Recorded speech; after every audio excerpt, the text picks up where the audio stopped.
Before, the teachers were managing paperwork, they were scoring papers, they were busy doing paperwork stuff while the kids would just come and sit in the classroom and go through the work kind of on their own with a little bit of support. But now it's really freed up the teachers to do the teaching, to work with small groups, to meet the individual needs of kids when they're stuck.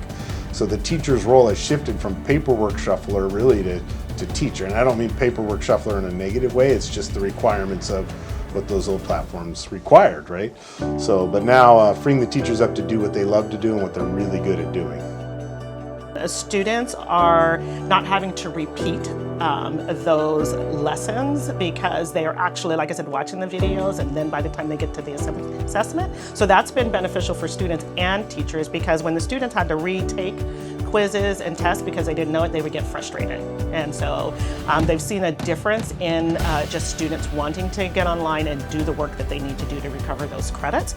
But for the teachers also, they don't have to keep opening the assessments over and over because kids didn't look at them. So that's been a positive. So it's been both for students and for our teachers. What continues to be emerging with regards to the subject is not that the students are completing the courses for credit recovery. They're having a clear understanding after finishing the course. And that is very different from what we had experiences where students were just completing it, just to be completing it. They leave with a thorough understanding of the content that is being presented within it. I continue to hear that more and more by the students. In addition, what I'm seeing is that our sites, who used to typically just send our students to Surfside, feel like they have a handle on this on the campus.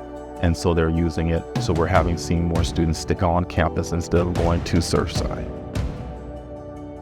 The biggest piece that we're seeing is that students are more engaged.